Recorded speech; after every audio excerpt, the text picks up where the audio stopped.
Hello दोस्तों, स्वागत है आप लोगों का अपने यूट्यूब चैनल पर। हम लोग जो सीटेट के प्रीवियस ईयर पेपर की सीरीज कर रहे थे, तो उसी में आज का पेपर जो है हम लोगों का 28 जनवरी 2023 का पेपर है और ये पेपर 1 यानी प्राइमरी लेवल का पेपर है। तो इसके जो 15 मैथमेटिकल क्वेश्चंस पूछे जाते हैं उन सभी को हम लोग यहाँ पर डिस्कस करने वाले हैं। तो पहला क्वेश्चन आप लोगों की स्क्रीन के सामने है। फर्स्ट क्वेश्चन में कह रहा है दो सम संख्याओं और दो विषम संख्याओं का योगफल क्या होता है।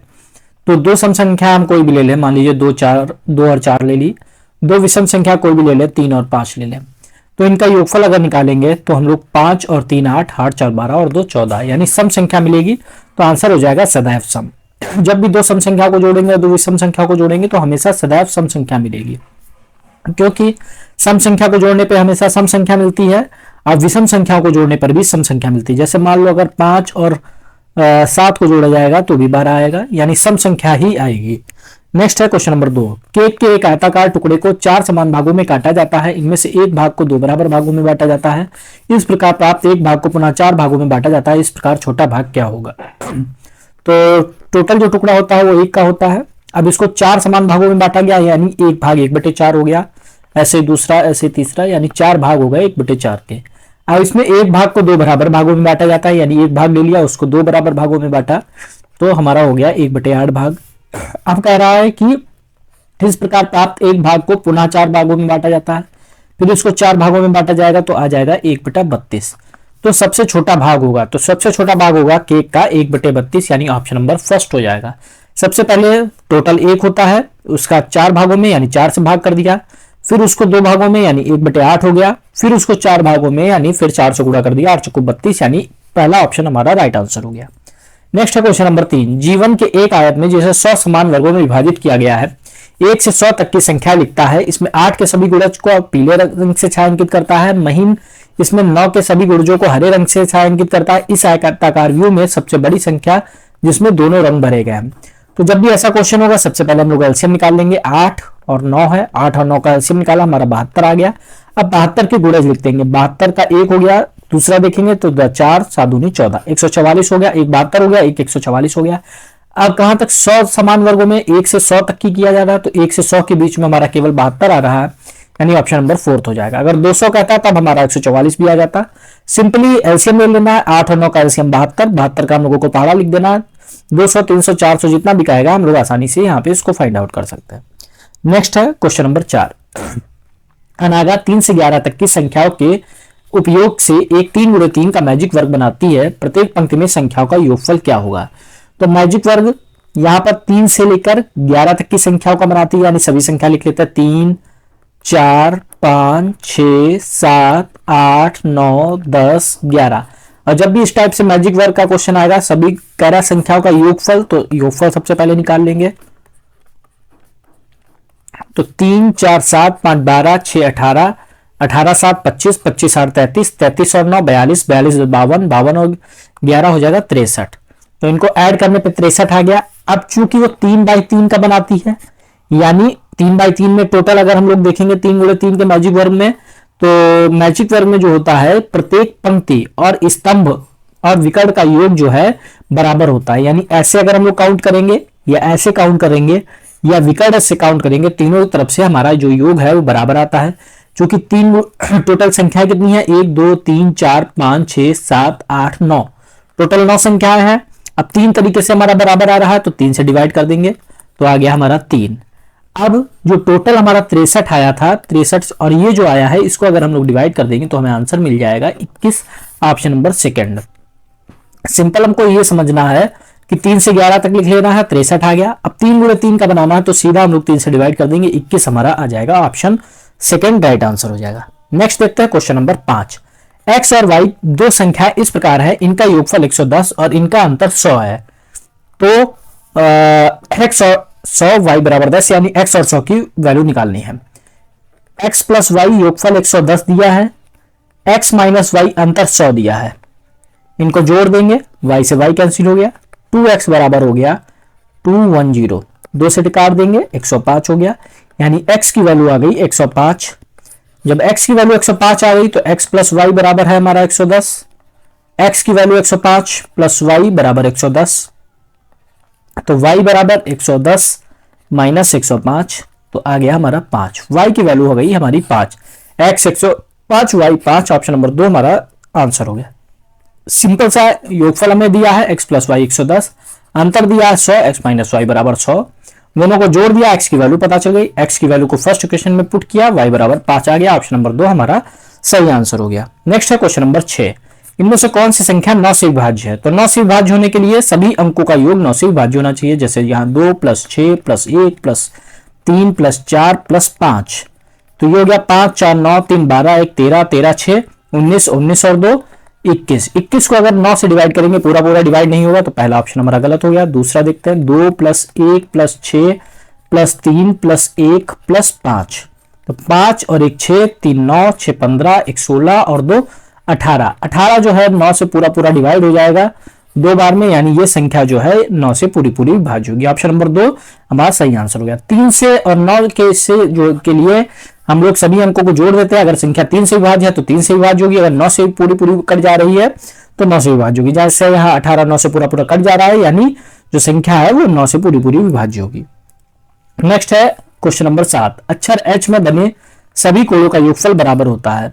तो अक्षर h इस तरीके से बनता है, कोण देखेंगे, एक कोण ये, एक ये समकोण बनेगा, एक ये बनेगा, एक ये बनेगा, यानी 1 2 3 4 समकोण बनेंगे, और एक समकोण 90 डिग्री का, यानी 90 गुणे 4 यानी 360 डिग्री। टोटल जो है हमारा 360 डिग्री आ गया। और एक त्रिभुज के कोणों के योगफल के, त्रिभुज के कोणों का योगफल 180 होता है, ये गलत हो गया। एक चतुर्भुज के अंतः कोणों के, तो बिल्कुल सही हो गया 360 डिग्री, क्योंकि चतुर्भुज के जो अंतः कोणों का योगफल होता है 360 डिग्री होता है। ऑप्शन नंबर 2 इस क्वेश्चन का राइट आंसर हो जाएगा। सिंपल सा क्वेश्चन, 90 90 180, 90 90 180, 180 180 360, तो 360 जो है चतुर्भुज के अंतः कोणों का योगफल होता है। नेक्स्ट है क्वेश्चन नंबर 8, एक 12 घंटे वाली घड़ी में 9 AM पर मिनट की सुई के सिरे और घंटे की सुई के सिरे के बीच की दूरी क्या है? यदि मिनट की सुई की लंबाई 4 है और घंटे की सुई की लंबाई 3 है, तो 12 घंटे वाली सुई है और 9 AM पर, 9 AM पर कुछ इस तरीके से बनेगा, यहाँ पर 9 होगा, यहाँ पे 12 होगा। अब बीच की दूरी, यानी हमको ये वैल्यू चाहिए है, 9 बजे 90 डिग्री का एंगल बनता है, ये 90 डिग्री हो गया। अब कह रहा है कि मिनट की सुई, यानी बड़ी वाली जो सुई है वो 4 है, और घंटे की सुई यानी ये 3 सेंटीमीटर, ये 4 सेंटीमीटर। पाइथागोरस प्रमेय का प्रयोग कर लेंगे, कर्ण का स्क्वायर बराबर लंब का स्क्वायर प्लस आधार का स्क्वायर। तो लंब का स्क्वायर यानी 4 का स्क्वायर, आधार का स्क्वायर यानी 3 का स्क्वायर, तो 4 का स्क्वायर 16 हो गया, 3 का स्क्वायर 9 हो गया, यानी 25 हो गया। कर्ण का स्क्वायर जो है वो 25 हो गया, तो कर्ण बराबर हो गया हमारा √25, यानी √25 का मतलब हो गया 5 सेंटीमीटर।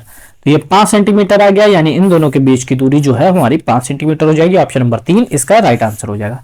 सिंपल सा, ये एक समकोण त्रिभुज बन गया, 3 सेंटीमीटर घंटे वाली, 4 सेंटीमीटर इसकी, और बीच की दूरी निकालना था तो हम लोगों ने कर्ण यानी पाइथागोरस प्रमेय से निकाल लिया। कर्ण हमारा आ गया 5 सेंटीमीटर, तो बीच की दूरी 5 सेंटीमीटर होगी। नेक्स्ट क्वेश्चन नंबर 9, शिक्षक ने कक्षा 5 के विद्यार्थियों को 3 आकृतियां वृत्त, वर्ग और त्रिभुज दी। उन्होंने उससे पूछा इनमें से कितनी आकृतियां आधे घूर्णन के बाद समान रहेंगी। वह अपने विद्यार्थियों को निम्न के बारे में अध्ययन कराना चाह रही है। तो ये जो क्वेश्चन है पेडागोजी से रिलेटेड है, फिर भी हम लोग यहाँ पर इसको डिस्कस कर ले रहे हैं। तो कह रहा है कि आधे घूर्णन के बाद समान रहेंगे, यानी घूर्णन के बारे में बात कर रहा है, तो ऑप्शन हो जाएगा घूर्णन सममित। तो सिंपल से ऐसे को जो क्वेश्चन है पेडागोजी के, उसको हम लोग ऐसे ही टैकल कर लेते हैं। घूर्णन के बाद बोल रहा है, क्योंकि सममित रेखा अगर की बात की जाए तो सममित रेखा जो होती है बराबर बराबर काट दे। जैसे H है तो इधर से बराबर बराबर कट जाएगा, ऐसे कट जाएगा। जैसे A है तो इधर से बराबर बराबर कट जाएगा।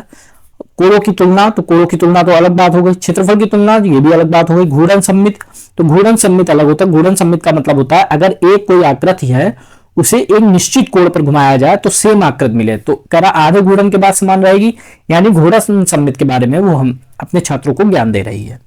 नेक्स्ट क्वेश्चन नंबर 10, विल्सी का जन्म 8/8/2007 में हुआ, 31/7/2022 में उसकी उम्र। 31/7/2022, तो जो बाद का है उसको ऊपर रखेंगे। 8/8/2007 में जन्म हुआ, इसको हम लोग नीचे रखेंगे। अब इसको घटाते कैसे हैं? घटाने का क्रम हमारा इधर से स्टार्ट होगा। वैसे हम लोग इधर से स्टार्ट करते हैं, जब भी हम लोगों को वर्ष, माह और दिन दिए होंगे तो या तो हम लोग इधर से लिख लेंगे, या फिर सबसे पहले हम लोग दिन घटाएंगे, फिर माह घटाएंगे और फिर वर्ष घटाएंगे। तो 31 में से 8 घटाएंगे, तो 11 में से 8 गया 3, और ये तो 23 दिन आ गया। अब 7 में से 8 जाएगा नहीं, तो हम लोग हासिल लेंगे, यहां से हासिल लेंगे। यहाँ पर वर्ष है तो हासिल हमको मिलेगा 1 वर्ष का। 1 वर्ष में होते हैं 12 महीने, तो 12 और 7 हो गया 19, 19 में से 8 गया 11। इसीलिए हम लोग इधर से घटाना स्टार्ट करते हैं, दिन फिर महीना फिर साल। अब यहाँ पर बचा 2021, तो 11 में से 7 गया 4 और 1 में से 1 गया 0, सॉरी 1 में से 0 गया 1, तो ये हो गया हमारा 14 वर्ष 11 माह 23 दिन। 14 वर्ष 11 माह 23 दिन, ऑप्शन नंबर 3 हमारा आंसर हो गया। पहले 31 में से 8 गया था 23 हो गया, 7 में से 8 नहीं घटेगा, हासिल लेंगे। हासिल लेने पे क्या हुआ, यहाँ पे हमने 1 वर्ष का हासिल लिया तो इधर आके महीने में कन्वर्ट हो गया, तो 12 महीने यानी 12 और 7 19 हो गया, 19 में से 8 घटाएंगे 11 हो गया। अब यहाँ 2021 बचा, 2021 में से 2007 घटाएंगे तो 14 आ जाएगा, यानी ऑप्शन नंबर 3 हमारा आंसर हो जाएगा।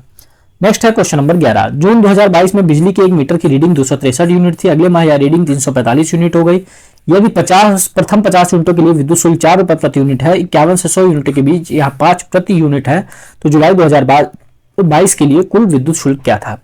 तो सबसे पहले 1 मीटर की रीडिंग कितनी हो गई, 345 हो गई। किससे बड़ी, 263 से बड़ी। अंतर निकाल लेंगे, कितना महीने में रीडिंग खर्च हुई, 5 में से 3 गया 2, 14 में से 6 गया 8, यानी 82 यूनिट का टोटल खर्चा हुआ जुलाई महीने में।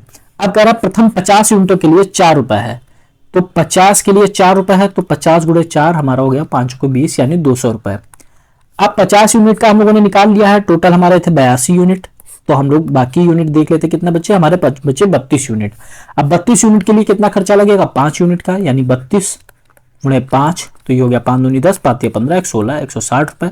टोटल कितना हो गया 0 6 360 रुपए। टोटल जो जुलाई महीने का खर्चा आएगा वो 360 रुपए आएगा, ऑप्शन नंबर 3। तो सबसे पहले हम लोगों ने देखा 82 यूनिट खर्च हुए, 82 में 50 का जो बिल है वो 4 रुपए से आएगा, यानी 200 रुपए हो गया। बचे हमारे पास 32 यूनिट, 32 का जो है वो 5 रुपए से आएगा, यानी 160 रुपए हो गया। टोटल हमारा 360 रुपए हो गया, ऑप्शन नंबर 3। नेक्स्ट है क्वेश्चन नंबर 12। एक खिलौना कार का मूल्य 35 रुपए, एक केले का मूल्य 2.5 रुपए, एक नोटबुक का मूल्य 25 रुपए तथा नींबू के जूस के एक गिलास का मूल्य 12.50 है। यदि अरुण के पास 50 रुपए है तो निम्नलिखित में से किस संयोजन के लिए उसके पास पर्याप्त धनराशि है, यानी कौन सा ऑप्शन हमारा सही होगा।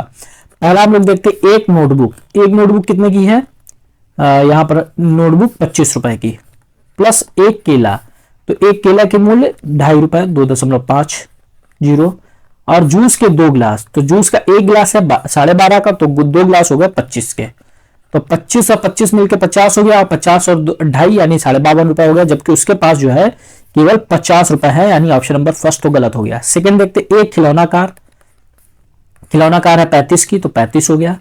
2 केले, एक केला 2.5 का, तो 2 केले हो गए 5 रुपए के।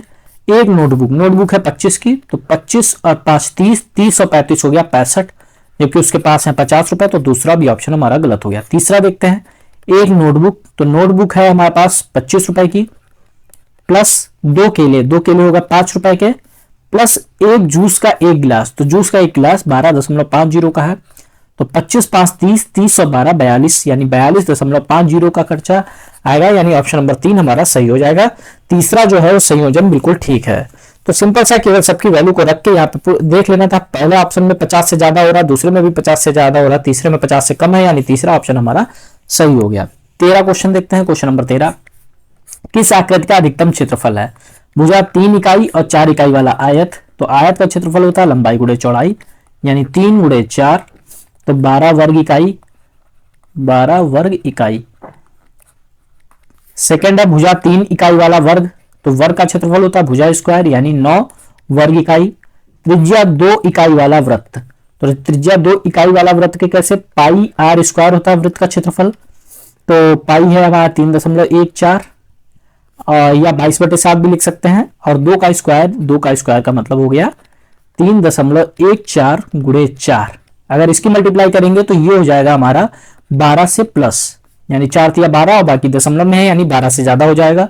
भुजा 3 इकाई और 4 इकाई वाले समकोण त्रिभुज का, तो समकोण त्रिभुज का 1/2 आधार गुणे ऊंचाई, तो 2 से काट देंगे, 2 दूनी 4, 3 दूनी 6, तो इसका आया 12, इसका 9, इसका 12 प्लस है, इसका 6 है, यानी तीसरा वाला ऑप्शन सही हो जाएगा। पूरी कैलकुलेशन की जरूरत नहीं है, क्योंकि हम लोगों को यहाँ पर केवल इतना बताना है किसका क्षेत्रफल अधिक होगा, तो सिंपल सा ऑप्शन नंबर 3 का जो क्षेत्रफल है वो अधिक होगा। नेक्स्ट देखते हैं क्वेश्चन नंबर 14। नीचे जो प्राप्तांक दिए गए हैं, कितने विद्यार्थियों ने 5 या 5 से अधिक अंक प्राप्त किए हैं। तो 5 से अधिक अंक वालों को हम लोग मार्क कर लेंगे, हमारा आंसर मिल जाएगा। एक ये हो गया, ये 2 हो गया, ये 3 हो गया, 4 5, एक ये हो गया, एक ये हो गया, एक ये हो गया, एक ये हो गया, 5 से ज्यादा अंक वाले ये हो गए। जितने भी 5 से ज्यादा अंक वाले हैं उनको हम लोग सब मार्क कर लेंगे और लास्ट में हम लोग काउंट कर लेंगे। तो ये 1 2 3 4 5 6 7 8 9 10 11 12 13 14 15 16 17, यानी ऑप्शन नंबर 4 हमारा राइट आंसर हो गया। 17 ऐसे विद्यार्थी हैं जिन्होंने 5 या 5 से ज्यादा अंक प्राप्त किए। एक 6 8 5 5 5 क्रॉस चेक कर लेते हैं हम लोग, कोई भी ऐसा अंक नहीं है जो 5 से कम हो। तो यहां पर हम लोगों ने देखा सभी अंक हमारे सही है, यानी 17 हम लोगों का इस क्वेश्चन का राइट आंसर हो जाएगा। आज का लास्ट क्वेश्चन है क्वेश्चन नंबर 15। निम्नलिखित पैटर्न में अगली पंक्ति में दाईं ओर क्या संख्या होगी। तो दाएं ओर की संख्या पूछ रहा है, तो सिंपल सा 4 पे 5 जोड़ा 9 हो गया, 9 में 7 जोड़ा 16 हो गया, पहले 5 जोड़ा 7 जोड़ा, अब हम लोग 9 जोड़ देंगे, 16 और 9 25 हो जाएगा। ऑप्शन नंबर 3 हमारा राइट आंसर हो जाएगा। वैसे भी अगर देखना चाहें तो पहले 1 + 3 था, फिर 1 + 3 + 5 हुआ, फिर 1 + 3 + 5 + 7 हुआ, अब 9 इनको जोड़ेंगे तो 25 आ जाएगा। और वरना सिंपली 4 में 5 जोड़ा 9, 9 में 7 जोड़ा 16, 16 में 9 जोड़ेंगे 25 हो जाएगा। ऑप्शन नंबर 3 इस क्वेश्चन का राइट आंसर हो जाएगा। तो ये जो पेपर था, इसके जो 15 मैथमेटिकल क्वेश्चन पूछे गए थे उन सभी को हम लोगों ने डिस्कस किया। नेक्स्ट जो हम लोगों का पेपर होगा उसमें हम लोग नेक्स्ट जो क्वेश्चंस होंगे उनको हम लोग डिस्कस करेंगे। मिलते हैं नेक्स्ट वीडियो में। अगर आप लोगों को वीडियो पसंद आया तो वीडियो को लाइक करिए, सब्सक्राइब करिए। Thank you.